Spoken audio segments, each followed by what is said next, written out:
Order! Order, I say!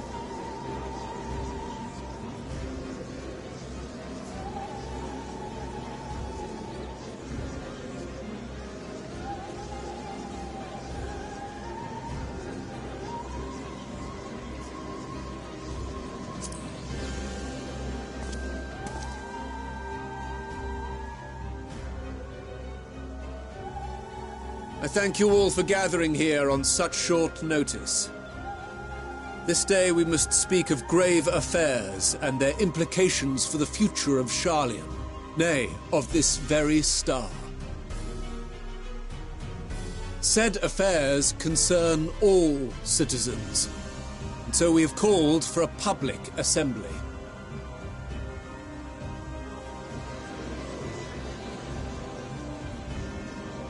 You may have heard rumors of the Telophoroi and the havoc these madmen wreak abroad.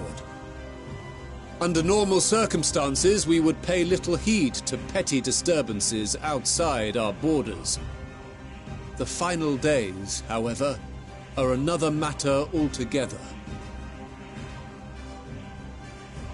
For we dare not ignore these prophetic words of Eld. The End-Bearers will come, ushering chaos and calamity. The final days descend and devour the very star.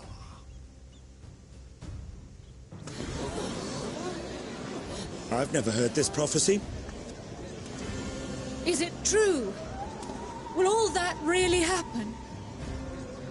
Calm yourselves. The time has come to speak of the Forum's most sacred duties. But first...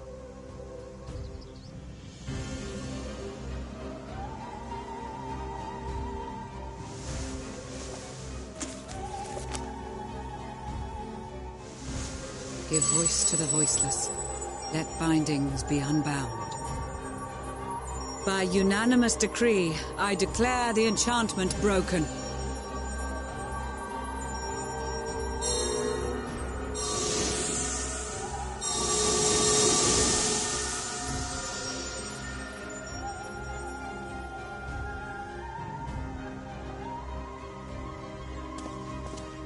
Master Leveilleur, if you would. Very well.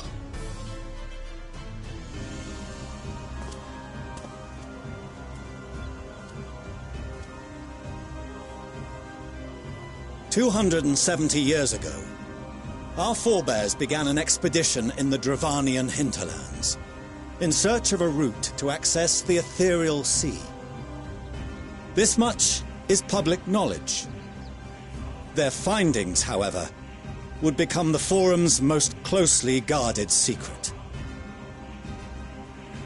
What those researchers discovered in the hinterlands was not a passage unto the ethereal sea, but the very heart of our star, and Hydaelyn herself.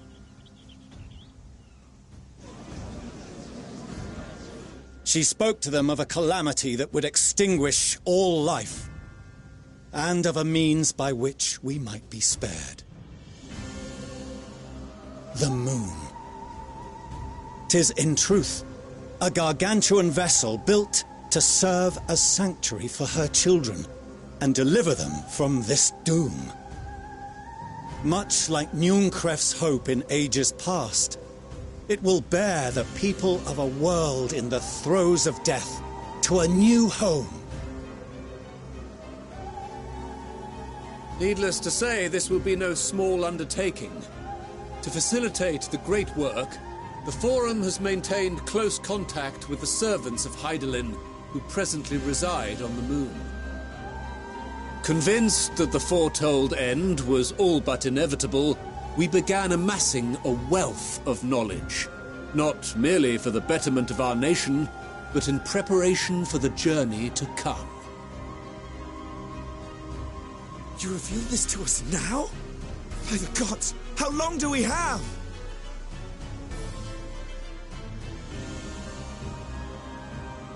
While we cannot say with certainty, we believe the hour to be nigh. We received a transmission from the moon suggesting as much not long ago. Which is why we must in earnest begin preparations for the Great Exodus.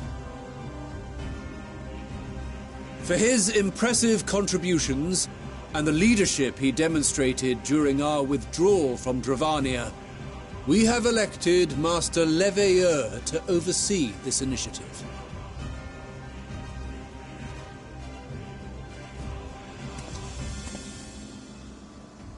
Fellow scribes and scholars, my countrymen, we face a threat of unprecedented scale. We must challenge the trials before us with composure and conviction if we are to find salvation.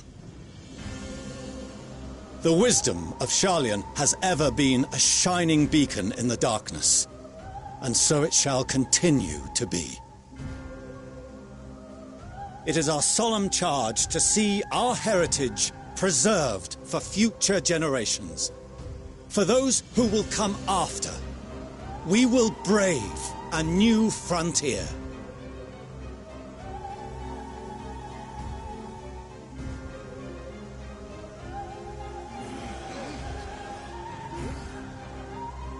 Administrative edicts will be relayed to all major institutions ere long. In the meantime, carry on with your duties. With that, I hereby call this assembly to a close.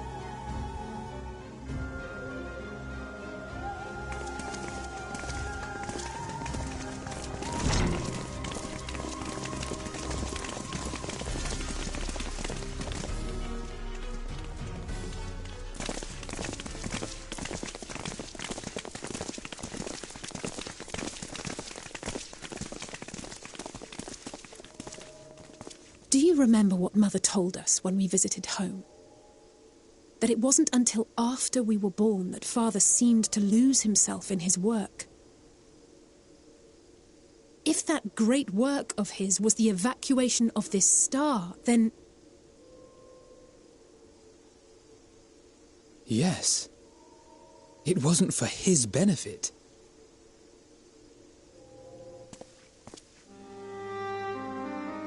Would you mind waiting here a moment?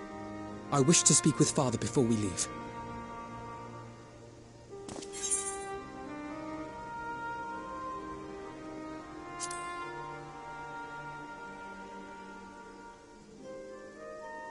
Thank you. I shan't be long. If it's all the same to you, I have a few choice words to share with Father as well.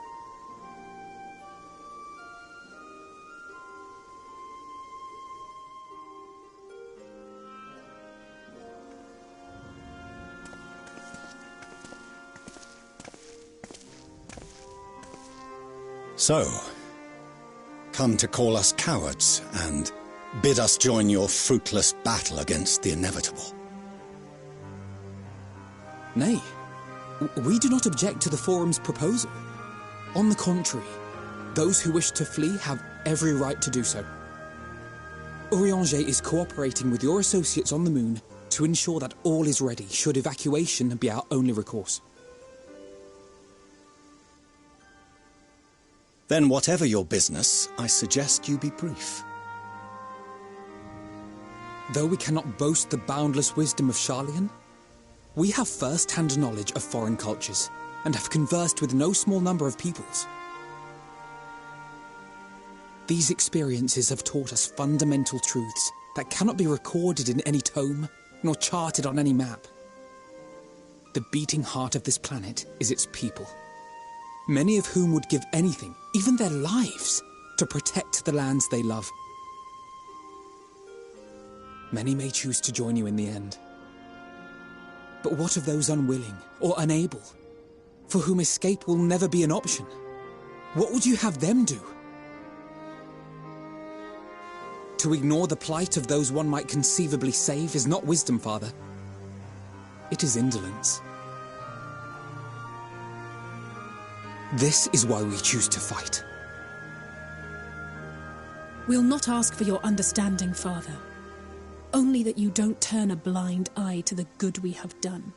That we can still do. We're not children in need of protection. Hold fast to your principles and let the world burn if it please.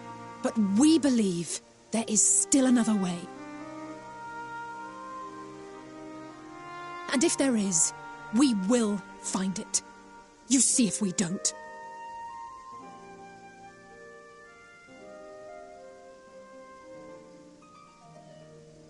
Do as you will. Just stay out of our way.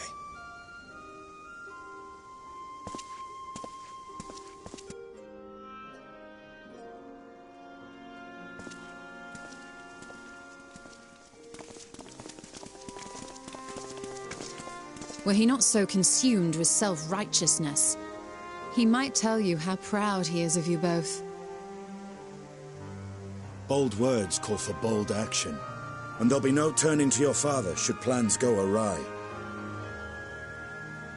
As if I ever would. So long as there are those who wish to stay and fight for this star, we have to do what we can to help them.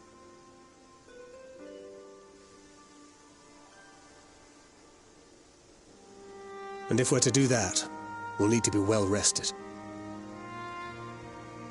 Wouldn't you agree? And having triumphed over what we once thought to be the source of all evil, I can think of no one in greater need of at least a dozen winks.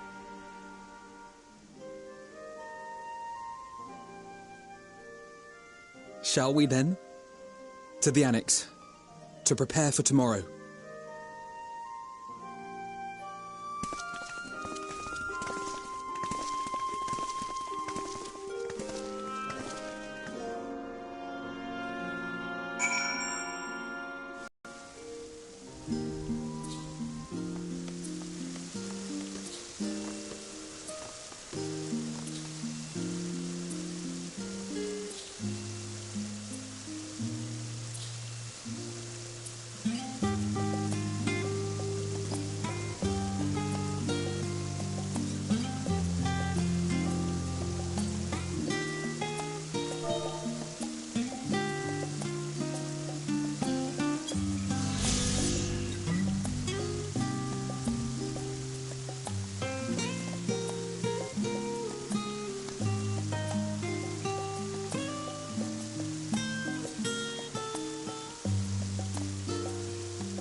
Oh, apologies. I didn't mean to... If you could spare a moment before bed.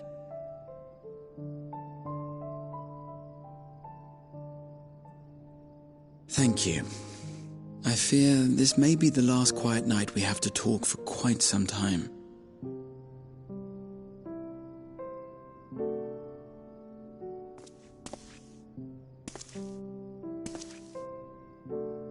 I am troubled of late.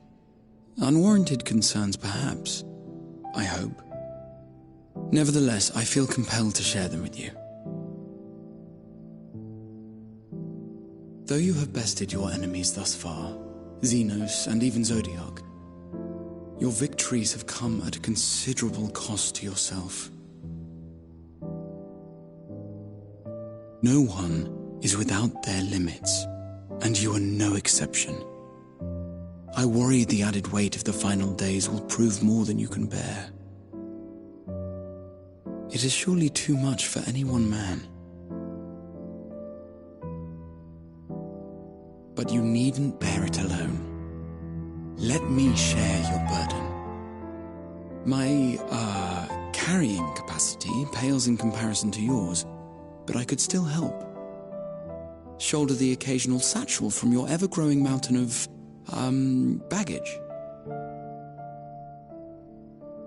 You have already done so much to help relieve me of mine own encumbrances. 'Tis only fair that I repay you in kind. Of course, it needn't be only troubles we share. Moments of joy may seem few and far between now, but there will come a time when we look back fondly on this journey. The inquiry at the Forum, our march through the snows of Garlemald, our impromptu dinner in this very room. All of it. And that is to say nothing of the journeys yet to come, to the ends of the world and beyond.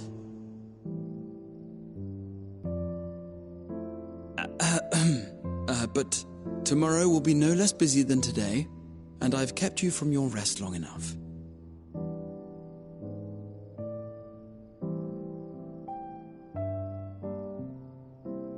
Sleep well, my friend.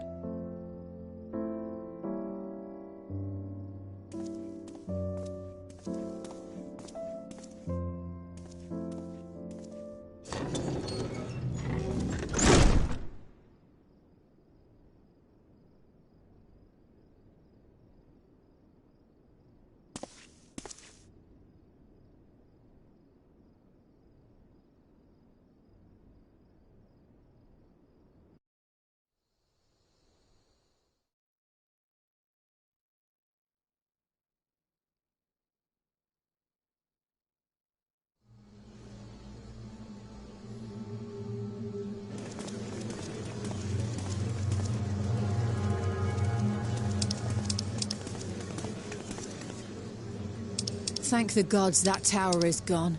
The sight of it was enough to make me sick. Thank the Ilsabar contingent, more like. Word is, they fought their way into Garlemald and toppled the bloody thing themselves. Not just the one, neither. All the towers have up and vanished. Aye, I heard the same. Commander Aldin and his troops helped keep casualties to a minimum, too.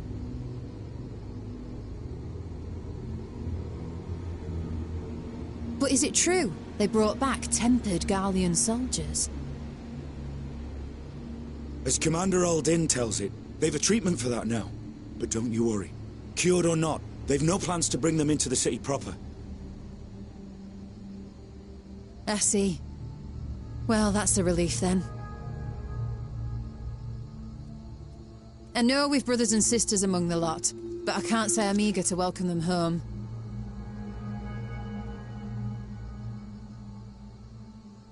Wanted to think about it for a while yet. They're to be looked after in Alagana for the time being.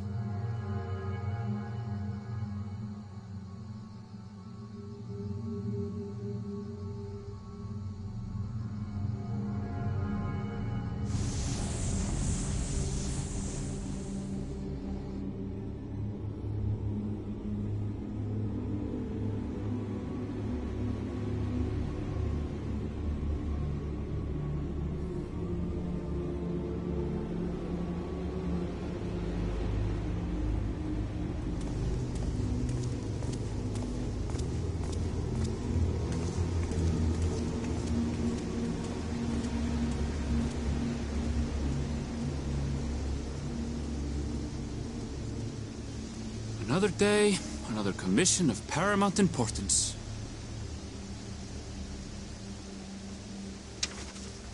Well, what have we here?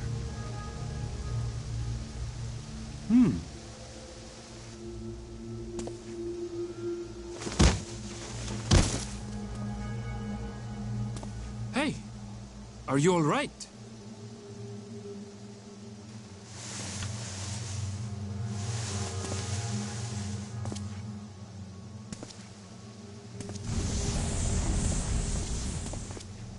Was that? No. The shadows play tricks, nothing more.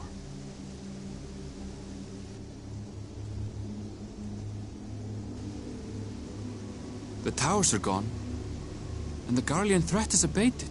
And yet, why does it feel as though it's about to get much, much worse?